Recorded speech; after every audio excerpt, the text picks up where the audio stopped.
चलिए,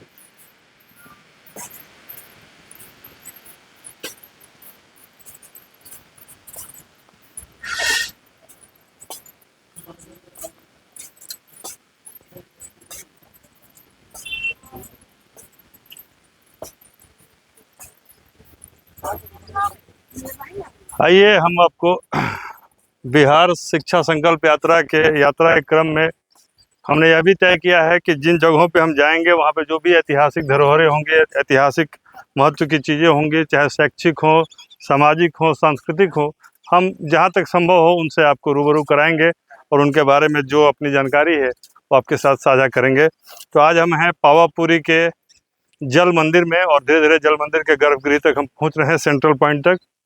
आप जैसा कि देख पा रहे हैं यह पूरी तरह चारों तरफ से सरोवर है, जिसे कमल सरोवर भी कहा जाता है, और इसके बीच में एक संरचना है जहाँ पर कि ऐसा बताया जाता है कि वहाँ पे महावीर स्वामी ने कैवल्य की प्राप्ति की थी और उनको मोक्ष की प्राप्ति हुई थी, जिसे कैवल्य कहा जाता है। इस वहाँ पर उनके चरण उत्कीर्ण हैं और जैसा कि आप जाके आगे देखेंगे उन चरणों के अगल बगल में दो और चरण हैं, दाहिने और बाएं। तो दाहिने भाग में उनके पहले शिष्य इंद्रभूति गौतम का चरण है और वो उत्कीर्ण किया गया है, और बाएं भाग में सुधर्मा का, जो कि उनके 5वें शिष्य थे। तो यह उसी जो सेंट्रल पॉइंट है उसमें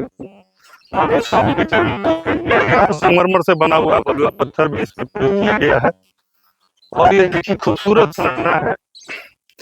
ऐसा माना जाता है कि जब उनका महापरिनिर्वाण कैवल्य हुआ स्वामी जी का, तो देवताओं के द्वारा उनका अंतिम संस्कार किया गया। देवताओं ने जब उनका अंतिम संस्कार किया और इतनी भीड़ जमा हो गई यहाँ पर, क्योंकि आपको सबको पता ही है कि उन्होंने 30 साल की अवस्था में राजसी वैभव को छोड़कर सन्यासी बने थे और उस 12 साल की कठिन तपस्या की थी। लगभग 42 इयर्स के एज में उनको जाकर कैवल्य की या जीन की प्राप्ति हुई थी, ज्ञान की प्राप्ति हुई थी। लेकिन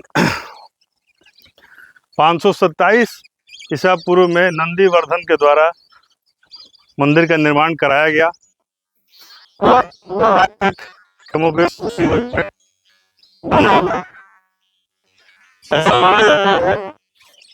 दिखाइएगा इन तालाब को।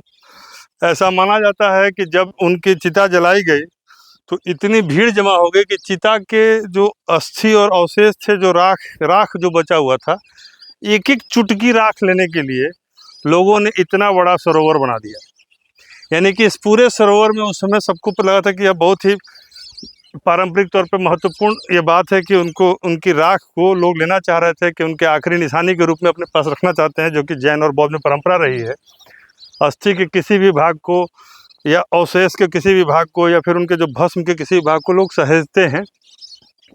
तो एक एक चुटकी राख को लेने से इतना बड़ा तालाब बना, एक बार आप दिखा दीजिए।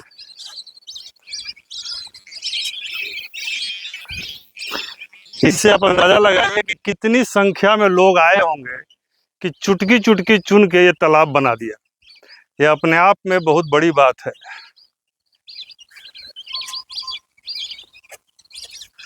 इस तालाब का लंबाई चौड़ाई देखिए, इस निर्माण को देखिए, और ये तब से, इसीलिए यह बहुत ही महत्वपूर्ण, बहुत ही पारंपरिक और बहुत ही पौराणिक स्थल है, जहाँ पर बहुत सौभाग्य से हम लोग आ पाए हैं।